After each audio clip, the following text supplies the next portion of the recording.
د متقیان یو صفت دا دی چې دی به ایمان بالغیب راوړي، په غیب او په پټو څیزونو باندې به د دې یقین وي، د دوی به ایمان وي. اوس ایمان څه ته ویلی شي؟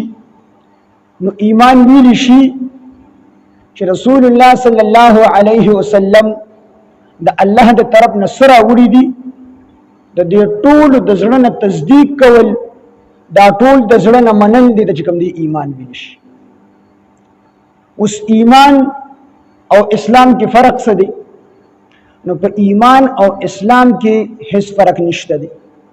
کو فرق پکې شته دی نو صرف د لغت په اعتبار سره پکې فرق دی، صرف فرق اعتباری دی. پکې ایمان دا د زړه یقین ته ویل شي، د زړه تصدیق ته ویل شي، او اسلام په ارکان سره بار چې کوم ظاهري څیزونه دي، جبه دا لاسپی دي، په دې سره ظاهرولو د اسلام ویل شي. نو ایمان دا د زړه تابعداري ته ویل شي، او اسلام دا د په اندامونو سره تابعداري ته ویل شي.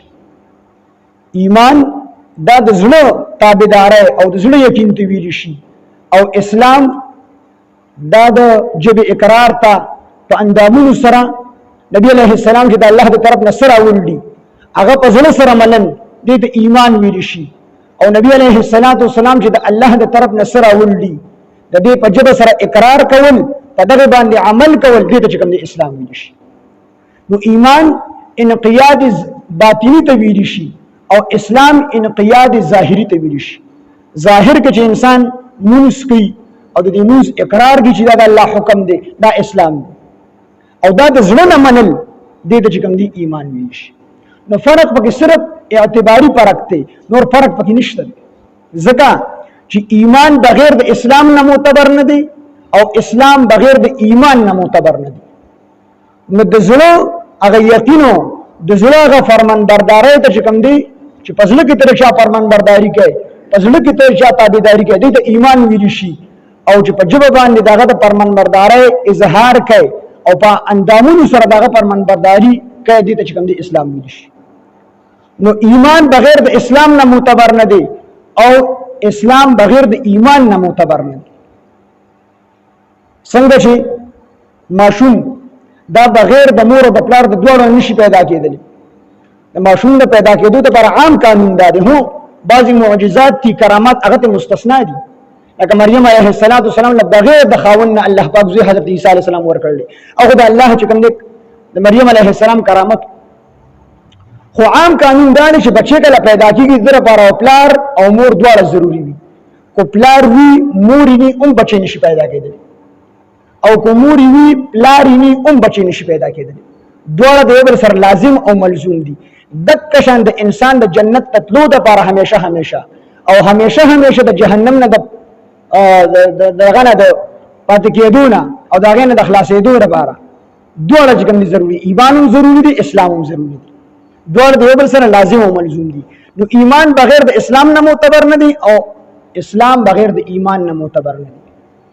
کنه ابو جهل د زړه تصدیق او هغه ته پته و چې دا د الله پیغمبر دی، او د سر چې سدي او د کومې خبرې کې دا ټول ټیک دي، حق دي، سچ دي، د الله د طرف نه دي، خو په جبه باندې اقرار نه دی کړی، اسلام یې نه دی راوړی، دا هغه ایمان معتبر نه دی. ابو لهب هغه ته پته و، ابو طالب ته پته و چې زما دا وروره په حق دی، او ورته وویل زنګدن په حالت کې وروره ما به ایمان راوړو، او ما ته پته د ته چې کوم دی د الله په حق باندې پیغمبري، خو زه ایمان راوړم. نو د ابو جهل او د خلق نور کافران به وي چې د جهنم د اور نه ویری. زړه کې یقین چې کوم دی مضبوطو، زړه نه یقین مضبوطو، خو په جبه باندې اقرار نه کو، نو هغه ایمان الله پاک ته قابل قبول نه دی.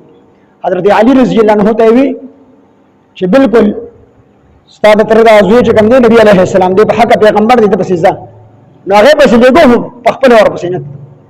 نو زړه کې چې کوم دی ایمان وو، یقین مضبوطو، خو په جبه سره اقرار اونکو، دا هغه ایمان الله ته معتبر نه دی.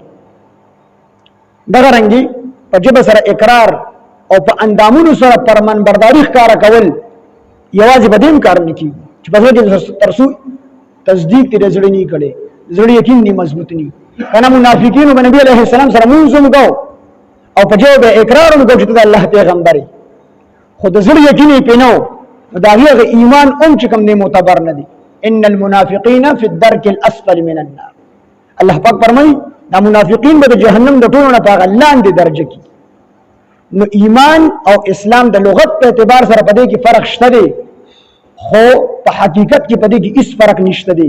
ایمان بغیر د اسلام نه معتبر نه دی او اسلام بغیر د ایمان نه معتبر نه دی. دواړه د یو بل سره لازم او ملزوم دي. دواړه به کوي، زړه یقین هم مضبوط ساتي، زړه یقین او په جو باندې به اقرار هم کوي او په اندامونو فرمان برداري مخکاره کوي، الله به چې کوم دی ستا ایمان معتبر. ایمان او د اسلام په فرق باندې پوه شوي؟ دا صرف فرق اعتباری فرق دی، په حقیقت کې په دواړو کې هیڅ فرق نشته دی.